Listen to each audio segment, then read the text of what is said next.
¿Qué tal, queridos amigos? El presidente de la República, dentro de su estrategia populista, ahora dice que va a rendir homenaje a las más de 50,000 víctimas. Ya vamos en el carril cercano a los 60,000 porque hay todavía muertos estimados que no se han sumado a los muertos oficiales, así que podríamos estar entre 55 y 56,000 muertos oficialmente reconocidos, sin usar el factor 3.8, que nos daría ya una suma superior a los 200,000 muertos. Bueno, pues dice que va a rendirles un homenaje. Un homenaje que no tiene más valor que el de no ser arrasado por las estadísticas ni ser arrasado por la historia. Porque el presidente López Obrador, como dijimos ayer, es responsable de gran parte de esos muertos, de todos aquellos que rebasan el índice de morbilidad mundial, que es de 3.7, mientras en México es de 10.9. De esta manera, los muertos que se dan más allá de aquellos que debieron estarse situando dentro de esa línea universal, son responsabilidad de la mala administración, de la falta de insumos, de la falta de médicos, de la falta de estrategia, de la falta de previsión, de la mentira permanente de los que dicen que están mitigando la pandemia, como el doctor Hugo López-Gatell, quien nada más informa, y luego nos critica a los que sí informamos por informar.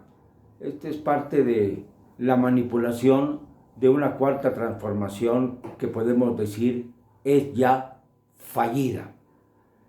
México está en un berenjenal.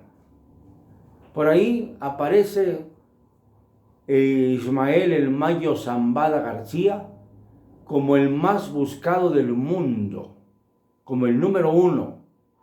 ¿Cuántas veces hemos hablado sobre este problema los periodistas que sí seguimos la realidad?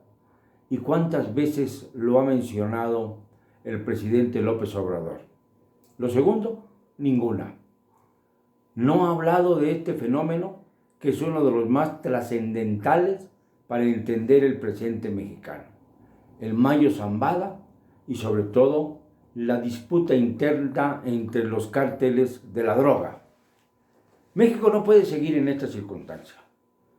México tiene que saber qué está pasando, porque ya es terrible el temor no solo al coronavirus, sino también a la violencia creciente. ¿Cómo nos puede explicar el presidente de la República que en un país supuestamente confinado en su mayor parte, los índices de violencia no hayan bajado siquiera, sino que se han incrementado?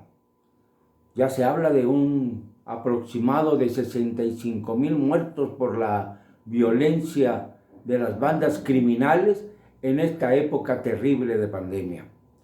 Es decir, en los primeros 20 meses de gobierno del señor López Obrador y en los meses que llevamos bajo el efecto de la pandemia. 65,000. Mucho más en porcentaje que los registrados en los regímenes anteriores, que no deseamos que vuelvan, para nada.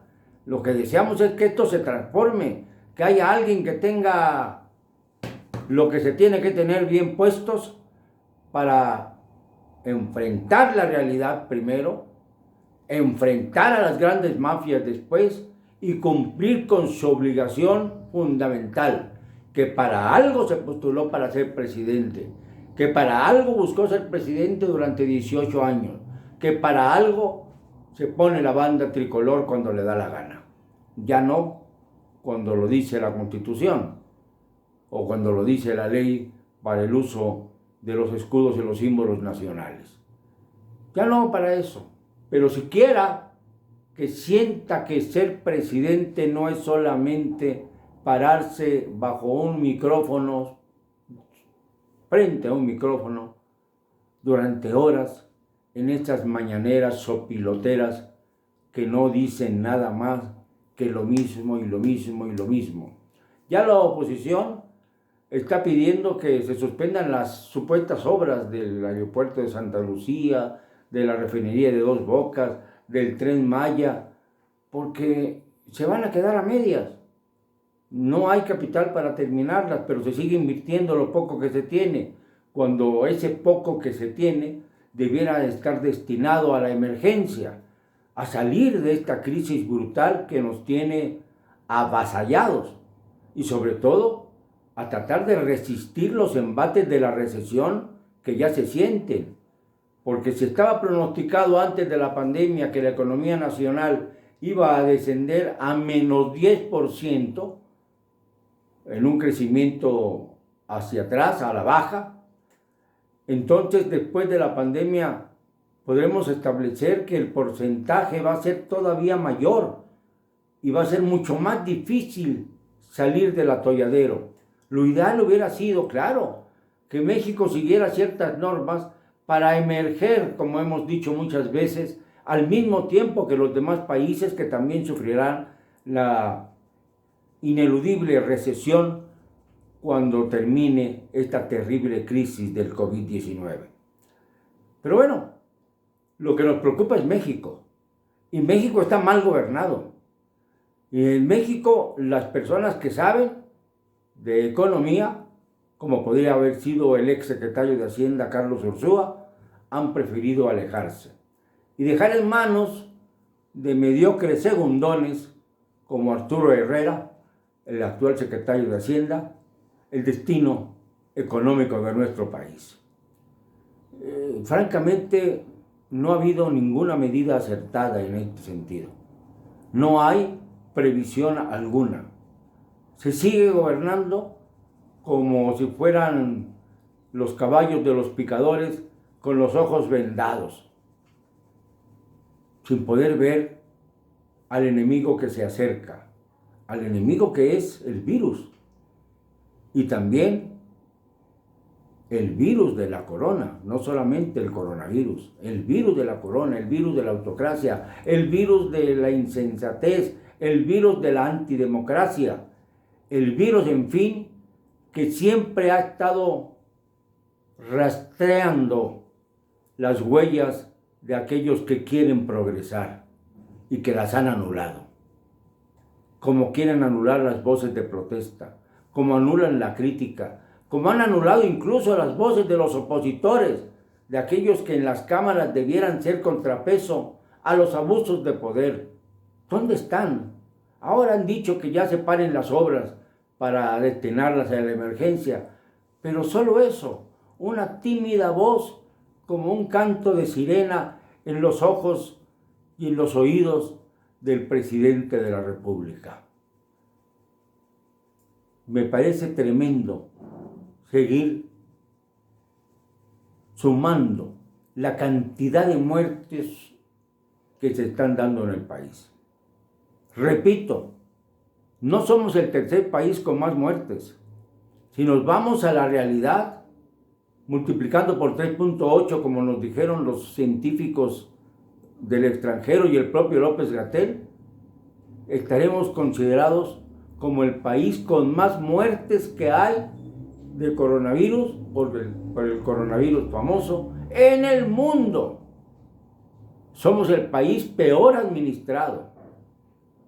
El único país que supera el porcentaje de morbilidad de México son dos países, Reino Unido e Italia. Dos países que desgraciadamente están gobernados por elementos populistas e irracionales. ¿Cuándo cambió la política de Reino Unido? Cuando Boris Johnson, el primer ministro de este país, contrajo el coronavirus.